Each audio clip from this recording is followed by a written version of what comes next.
ইতিমধ্যে কংগ্ৰেছ সাজু হৈছে। ৰাজীৱ ভৱনত প্ৰাৰ্থিত্ব প্ৰত্যাশীৰ ভিৰ পৰিলক্ষিত হৈছে।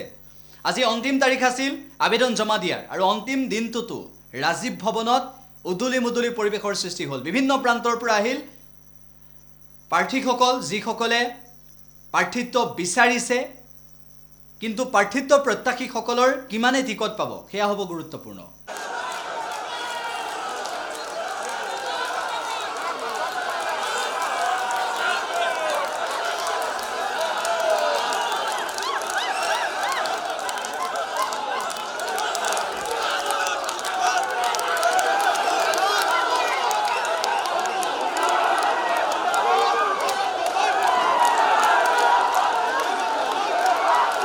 মই ৭ নং গৌৰীপুৰ সমষ্টিৰ পৰা আবিদা বেগম।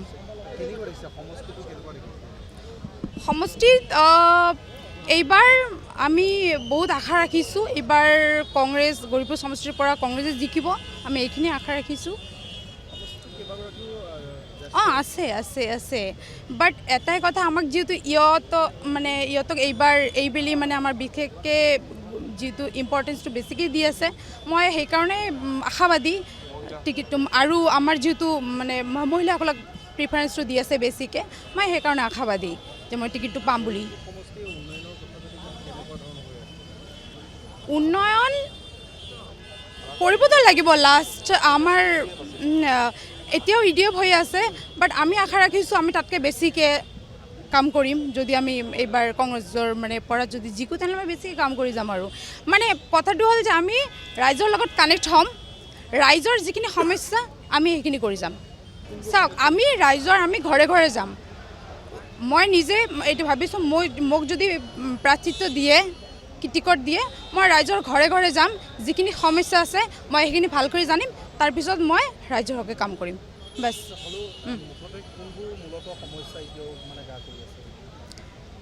মই ক'লোঁ নহয় যে মই দুৱাৰে দুৱাৰে ঘৰে ঘৰে যাম। সিহঁতে যিটো মোক কৰিব দিয়ে, যিহেতু মই অলৰেডি লাষ্ট 5 years মই আছিলোঁ, GP প্ৰেচিডেণ্ট আছিলোঁ, ৰাইজৰ লগতে মই কাম কৰি আছিলোঁ। সিহঁতে মোৰ ওপৰত আস্থা ৰাখিছে কাৰণে মই আজি ইয়াত আহিছোঁ। তো মই সেইটোৱে, যদি মই টিকেট পাওঁ মই সেইটোকে কৰিম। সিহঁতৰ আস্থাটো যাতে মই ৰাখিব, আৰু ৰাইজৰ যিখিনি কৰিলে সিহঁতৰ সুবিধাৰ্থে মই কাম কৰিম। বেছ। মই 30 নং হাজো শুৱালকুছি সমষ্টিৰ পৰা, যিটো অনুসূচিত জাতিৰ বাবে সংৰক্ষিত হৈছে, সেই সমষ্টিৰ পৰা মই প্ৰতিদ্বন্দ্বিতা আগবঢ়োৱাৰ মানসিকতাৰে মই দলীয় আবেদন দাখিল কৰিলোঁ। সমষ্টিত মই বহুদিনৰ পৰাই কাম কৰি আছোঁ। মই এখন ভাল প্ৰতিচ্ছবি দেখিছোঁ, মোৰ মনত আশা আছে, আৰু ৰাইজেও মোক বিচাৰিছে, ৰাইজেও পৰিৱৰ্তন বিচাৰিছে, আৰু ৰাইজৰ সেই আশা আৰু বিশ্বাসক মই শিৰত লৈ মই আজি এই দলীয় আবেদন দাখিল কৰিছোঁ। হয় হয় হয় হয়।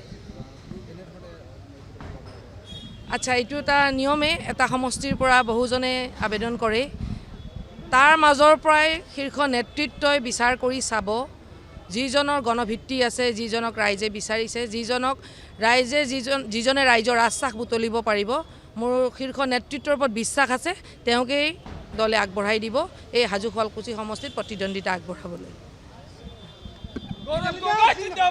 আৰু মই দিছোঁ এইকাৰণে এইবাৰ পৰিৱৰ্তন লহৰাছে, পৰিৱৰ্তনটো হোৱাটো ফাইনেল, আৰু মই কৈছোঁ 26ত অসমত কংগ্ৰেছ গভৰ্ণমেণ্ট হ'ব, এইটো ফাইনেল।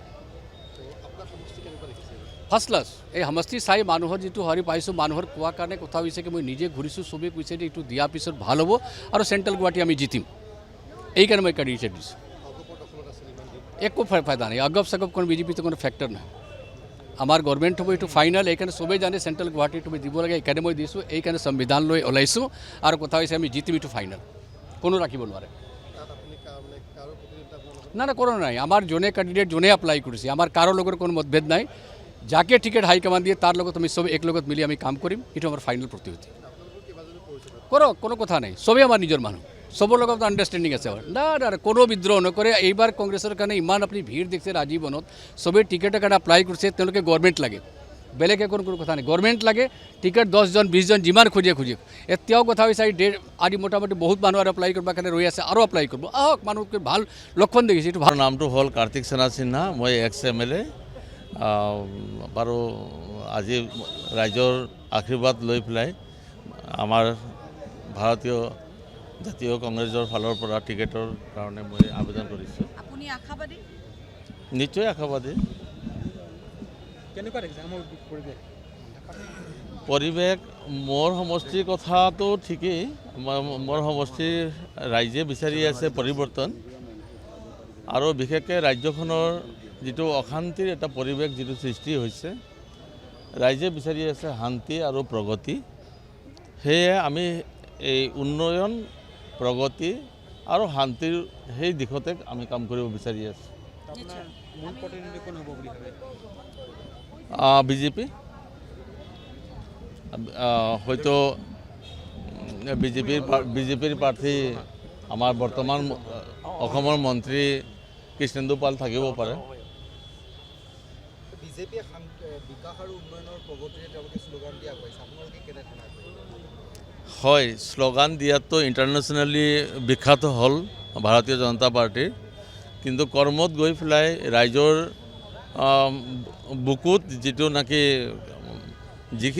যেনেকুৱা ধৰণৰ দুখ, সেই দুখটো ভাৰতীয় জনতা পাৰ্টীয়ে আঁতৰিব নোৱাৰিলে, দূৰ কৰিব নোৱাৰিলে।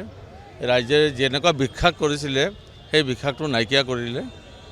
সেয়ে তাৰ সলনি আৰু কোনে ভাৰতবৰ্ষত কোনে দিব পাৰে? কংগ্ৰেছেহে দিব পাৰিব। কংগ্ৰেছে গোটেই আমাৰ অসমৰ ৰাইজ মানে সমাজক যাতে শান্তি আৰু প্ৰগতি এই দিশাৰে আগুৱাই লৈ যাব, এইটোৱে ময়ো আশাবাদী। আপোনাৰ সমষ্টিটোৰ নাম এবাৰ? পাতাৰকান্দি, LAC number 125, Sribhumi, Karimganj district.